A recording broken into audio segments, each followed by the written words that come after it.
Japan की government तुम्हें fully funded Japan भेजने के लिए रेडी है। Free flights, free stay, stipend भी, लेकिन एक कंडीशन है। बहुत लोग हैं जो एनिमे देखते हैं, जापान के बारे में गूगल करते हैं, जापान में जॉब कैसे मिलेगी सर्च करते हैं और फिर ब्राउजर बंद कर देते हैं क्योंकि उन्हें लगता है ये उनके लिए नहीं है। बट आज मैं तुम्हें एक ऐसे गवर्नमेंट प्रोग्राम के बारे में बताऊंगी जो लिटरली तुम्हें जापान फ्री में भेजने को रेडी है, रियल कंपनी में रियल वर्क करने के लिए। और फिर मैं तुम्हें बताऊंगी एग्जैक्टली कहाँ ये प्लान फेल हो जाता है और कैसे तुम इस अपॉर्चुनिटी को नेक्स्ट टाइम मिस ना करो। कोनिचिवा मिन्ना, आई एम प्रेरणा सेंसे। तो बात करते हैं METI की, जिसका पूरा name ministry of economy, trade and industry internship programme है, या शॉर्ट में हम इसे JIP, जापान इंटर्नशिप प्रोग्राम भी कह सकते हैं। नेम से ही पता चल रहा होगा that METI is directly related to ministry of economy, trade and industry. Basically Japan की सेंट्रल गवर्नमेंट का एक डिपार्टमेंट है और यही लोग इस प्रोग्राम को फुल्ली फंड भी करते हैं। और इसका मकसद बस एक ही है, वर्ल्ड के टैलेंटेड स्टूडेंट्स और यंग प्रोफेशनल्स को जापान की रियल इंडस्ट्रीज में काम करने के लिए भेजना। Real projects, real office,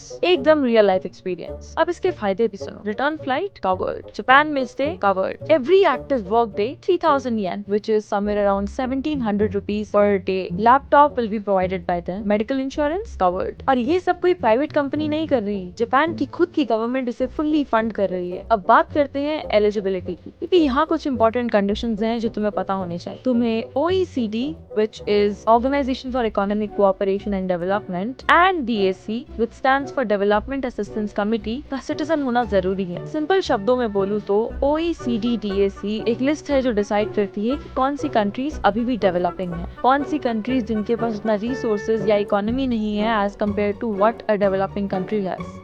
And India is part of this list which makes you eligible. तुम्हारा एज 18 to 39 के बीच में होना चाहिए and you either need to be a student, decent graduate or a young professional. Just remember one thing and this is very important. तुम्हें India में रहकर apply करना पड़ेगा. You need to be in India if you need to apply for this program. And now the main part. एक working language आनी चाहिए, Japanese N3 level या business English. पर एक सेकंड, वही सेम क्वेश्चन, Japanese या English? मतलब अगर तुम्हारी इंग्लिश ठीक है तुम अप्लाई कर सकते हो। कुछ सीट्स इंग्लिश फ्रेंडली कंपनीज के लिए भी होती हैं, लेकिन प्रोग्राम में 70% से ज्यादा इंटर्न्स वही होते हैं जिन्हें जापानीज आती है। कि जापानीज आने से मैचिंग ऑप्शंस ज्यादा होते हैं, बेटर कंपनीज मिलती हैं और फिर ज्यादा चांसेस हो जाते हैं। तो इंग्लिश से काम चलाया जा सकता है, लेकिन जापानीज आने पर तुम्हारे इंटर्नशिप मिलने के चांसेस बढ़ जाते हैं। Now you must be wondering कि अप्लाई कैसे करते हैं। Okay, let me guide you step by step. Step 1, online form भरो, last date is June 30th, 2026। Step 2, required documents upload करो,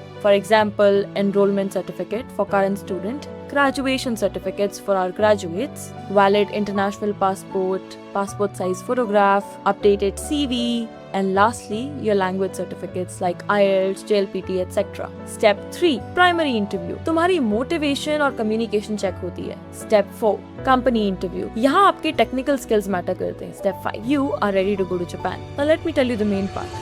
रिजेक्शन क्यों मिलता है? अब वो पार्ट तो कोई नहीं बताता।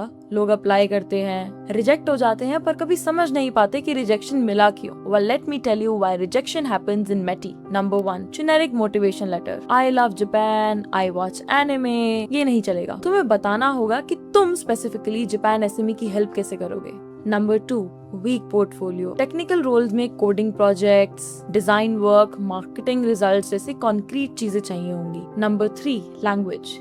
इवन इंग्लिश बेस्ड कंपनीज में बेसिक जापानीज फ्रेजेस यूज होते हैं, तो इम्प्रेशन वीक पड़ता है। इंटरव्यूज में सेल्फ इंट्रोडक्शन भी जापानीज में करो, एक बिल्कुल अलग ही इम्पैक्ट पड़ता है। नंबर 4, सो अगर एक भी डॉक्यूमेंट कम है तो एप्लीकेशन इज गॉन। मैं जानती हूँ अभी तुम्हारे मन में क्या चल रहा है, भाई ये तो अमेजिंग है बट मुझे जापानीज नहीं आती। और यही पॉइंट है जहाँ 90% लोग अपॉर्चुनिटी लूज कर देते हैं। ब्राउजर बंद, शट डाउन, और फिर एक साल बाद एक और वीडियो देखते हैं और सोचते हैं काश मैंने उस टाइम पर स्टार्ट किया होता। But one thing is that ये प्रोग्राम एनुअल है और हर साल जो लोग सिलेक्ट होते हैं वो वही लोग होते हैं जिन्होंने एग्जैक्टली एक साल पहले डिसीजन लिया होता है, एक concrete decision. So I just want to ask you directly, क्या तुम वो इंसान बनना चाहते हो जो 2026 में ये अपॉर्चुनिटी मिस करेगा, 2027 में मिस करेगा, या वो इंसान जो 2027 में एक्चुअली जापान जाएगा, कंपनी में काम कर रहा होगा, METI का बैज अपने रेज्यूमे में लगाएगा। So the gist of the story is, घुमा फिरा कर लैंग्वेज कहीं ना कहीं इम्पोर्टेंट ही है, कहीं ना कहीं मैंडेटरी ही बन रहा है। जापान इंटर्नशिप्स में, जॉब में, पढ़ने जाना है, सबके लिए। अब बहुत लोग जापानीज सीखना स्टार्ट करते हैं यूट्यूब से, रैंडम ऐप से, रैंडम रिसोर्सेज से, और फिर वही 3 महीने बाद हिरागाना पे आकर अटक जाते हैं। क्योंकि कोई स्ट्रक्चर नहीं होता, अकाउंटेबिलिटी नहीं होती. And that is why I want to talk to you about Yoisho Academy. Yoisho Academy is specifically for Indian students.